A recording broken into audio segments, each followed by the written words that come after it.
The insult hit like a spent casing on concrete sharp. Metallic, and gone before anyone could claim it. The old man didn't react. He blinked once, slow and steady, brushing the sting aside like dust caught in sunlight. Range Delta 4 simmered in the late morning heat.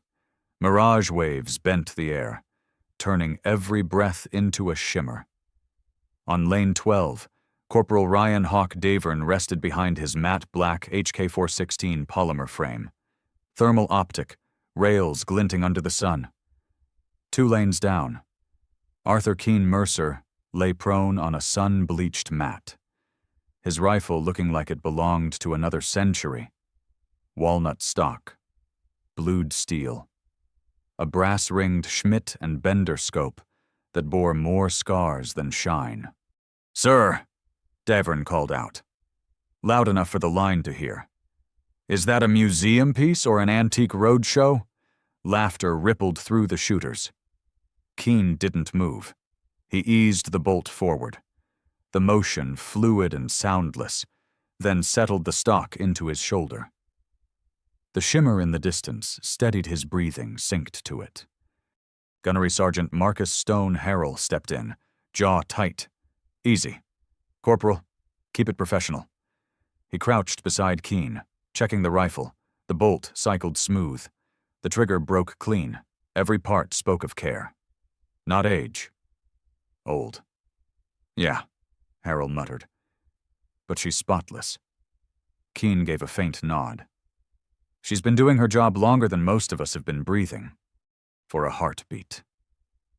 The range fell away. The scent of dust turned to jungle humidity and cordite. In his mind. A younger voice echoed through static Miguel Alvarez, his old spotter. "Keep her steady. Keane, make it count." Then the noise and heat of the present rushed back in. Davern tossed a 20 on the bench. $10 says he doesn't even hit paper." Laughter followed. Somewhere behind them, a phone buzzed. In the bleachers, a man in civilian clothes, back straight. Haircut, still regulation sharp, stood. Master Gunnery Sergeant Roland Cross watched the exchange, silent. Then he typed a quick message to base ops. "You'll want eyes on Range Delta 4. A legend just checked in." The wind picked up, whispering across the line. A single spent casing rolled to a stop beside Keane's elbow. He looked down, thumb tracing its rim like an old scar. "All right," he murmured, voice steady. "Let's remind them what old rifles remember." The phone in Colonel Grant Halverson's office buzzed once, sharp and insistent. "Message get to Range Delta 4. You've got a ghost on the line. M.G.'s get Roland Cross." Halvorson frowned. Cross wasn't prone to theatrics. Within seconds, the colonel had the base database open. He typed Arthur Mercer. The screen flickered, then bled into black bars of redaction, even through the censorship. The words were enough to drain the color from his face. Operation Longview, lead marksman. Below it, a single line of commendations. 2 Navy crosses, classified citation, restricted under black directive. Outside, the desert heat hammered the command windows. "Inside," Halverson muttered. "Get me a car and a detail." Now, back on Range Delta 4, the air seemed thicker, charged. The laughter had faded. Keane Mercer lay still, cheek resting on old walnut, watching the horizon blur. The scope's glass caught the light, a flash of brass. Then calm. Davern's voice broke the silence. "You planning to shoot that thing, or just tell war stories about it?" Keane didn't answer. The line officer gave the range command. "Shooters may commence fire when ready." The others opened up in a chorus of thunder semi-auto bolts cycling, brass rain tinkling against the gravel. But Lane 12 stayed silent. Keane's finger rested near the trigger, motionless, inside his scope. The world slowed. Through that century-old glass, he didn't see a target. He saw calculation wind drift, elevation, density, heartbeat. The numbers didn't need computers. They lived in his bones. At that same moment, the convoy tore through the access road, JLTVs kicking dust like miniature sandstorms. Engines roared, MPs waved the line clear when the lead vehicle stopped. The door opened to a pair of polished stars. Major General Thomas Farrell stepped out, immaculate, expression carved from command steel. Every rifle lowered, every voice fell silent. He looked down the firing line towards the old man who hadn't fired a single round yet. "Arthur Mercer," he said quietly, almost to himself. Keane didn't look up. His hand tightened on the bolt, the faint click cutting through the still air. Then he whispered, almost like a prayer only the wind could hear, "Let's finish what we started." The convoy didn't arrive, it stormed in. Engines howled across Range Delta 4, kicking walls of dust into the sky until the firing line vanished in a brown haze. When it settled, silence took over. Every Marine on the range froze as a figure stepped through the cloud. Major General Thomas Farrell. 2 stars gleamed on his collar like cold fire. Behind him came Colonel Grant Halverson and a column of sergeants major, each step deliberate, heavy with purpose. "Cease fire." Gunnery Sergeant Marcus Stone. Harold's voice tore through the stillness. Bolts snapped open, rifles cleared. The entire line went dead quiet. Farrell walked down the gravel with the calm of a storm about to break. He stopped in front of the old man who hadn't fired a single shot. For a long moment, no one breathed. Then the general lifted his hand in a crisp salute, flawless, sharp enough to cut air. "Mr. Mercer," Farrell said, his voice low but carrying across the range. "It's an honor to have you here." "Sir." The young Marines looked at each other, confused. "CPUI." Ryan Hawk Davern's smirk faltered. The laughter that had filled the range minutes ago was gone, replaced by the heavy realization that something historic was unfolding. Colonel Halverson stepped forward, holding a digital tablet. His tone was clipped, every word like a blade. "For the benefit of those who've forgotten their heritage," he said, "let me read you who stands before you." He scrolled once and began, "Arthur Keane Mercer, United States Marine Corps, 1st Sentinel Division, 2 Navy Crosses, commendation classified under Operation Longview, lead marksman in the Koran campaign, former gunnery sergeant, record holder, Range Delta 4 9 800-yard single-shot course, set in 1990, still unbroken." Whispers swept down the line. The same men who had mocked him now stared like they were seeing a ghost. General Farrell's gaze locked on Davern. "You mocked his rifle. That weapon has more history than your unit. You mocked his age. That age was earned one mission at a time." His tone dropped to a quiet thunder. "You'll report to the Heritage Arms Museum. 30 days. You'll polish every display and learn what it means to wear this uniform." Davern swallowed hard. "Yes, sir." Keane's voice came soft, measured. "He's young. We were all young once. Let him learn." Farrell nodded. "Then let him watch." He turned to Harrell. "Clear the range. Everyone off except him." The line emptied. The air stilled. Keane lay back on his mat, aligning his scope, heartbeat steady. The old rifle whispered as he took up the slack on the trigger. One breath, one shot. The crack echoed across the valley, then silence. The shot shattered the stillness of Range Delta 4 and rolled across the valley like distant thunder. Then silence. No echo. No applause, just wind and heartbeats. Every Marine stood frozen, eyes locked on the digital target monitor, for a moment.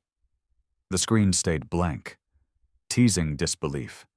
Then it flashed to life. Impact 10 course grouping plus ordon row on always one, a perfect bullseye. No one spoke. Then the silence broke, not in polite claps, but in a roar.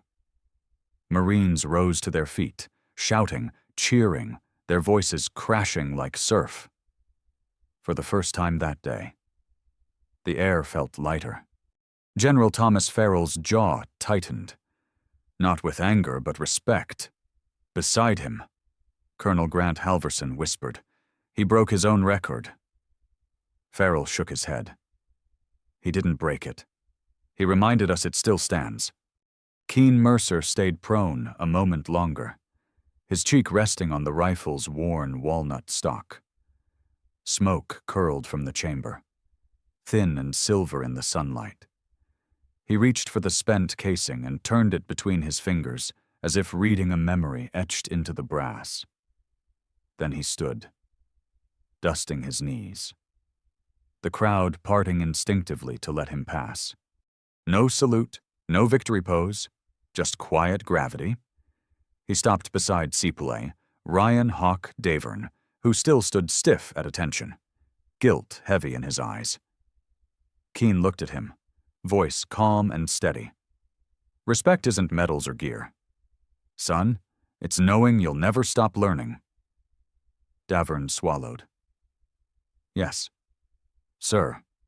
General Farrell turned toward the record clerk at the range control tent. Update the log, he ordered. Under what classification? Sir, the clerk asked.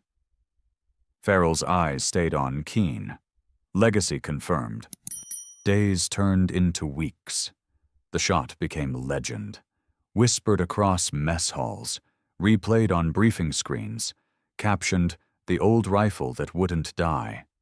A new training module appeared on the Marine Network Heritage Marksman Case Study Operation Longview. The opening frame showed Keane's shot in slow motion, the bullet's vapor trail stretching across the valley. The closing text read, "Respect is precision remembered." Inside the Heritage Arms Museum, Davern stood in front of a new glass case. Behind it rested Keane's rifle, Walnut, polished, scope repaired with its faded epoxy scar, and the casing from Range Delta 4 labeled 9 800-yard shot. He wiped the glass with quiet focus. A voice behind him broke the silence. Calm, familiar, still keeping the past alive. Hawk. Davern turned sharply, breath catching. Davern turned. The years seemed to fold in on themselves. Arthur Keane Mercer stood in the museum doorway, sunlight spilling around him, older, thinner, but unmistakably the same man who had silenced a firing line and rewritten what respect meant. "Sir," Davern said, almost forgetting to breathe.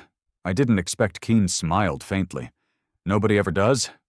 He walked toward the display case, each step measured, boots whispering against the polished floor. Behind the glass, the rifle gleamed under soft, light walnut stock, brass scope, and that familiar gouge sealed with faded epoxy, a legend preserved, but never frozen. "You did good work," Keane said, eyes tracing the rifle's grain. "She looks quieter now." Davern straightened, hands clasped behind his back. "I figured she'd earned that peace." Keane's gaze drifted to the inscription beneath the glass, Range Delta 4 9 800-yard single shot, 1990 for 2025. He nodded slowly. "Records are strange things. Son, people think they're about distance or numbers. They're really about time and what you leave behind when it runs out." Davern said nothing. He didn't need to. The air carried its own weight.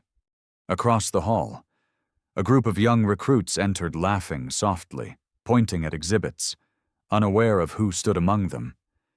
Keane's reflection merged with theirs on the glass, a fading outline beside bright new faces. He turned to leave. "You'll make a good teacher." "Hawk," he said quietly.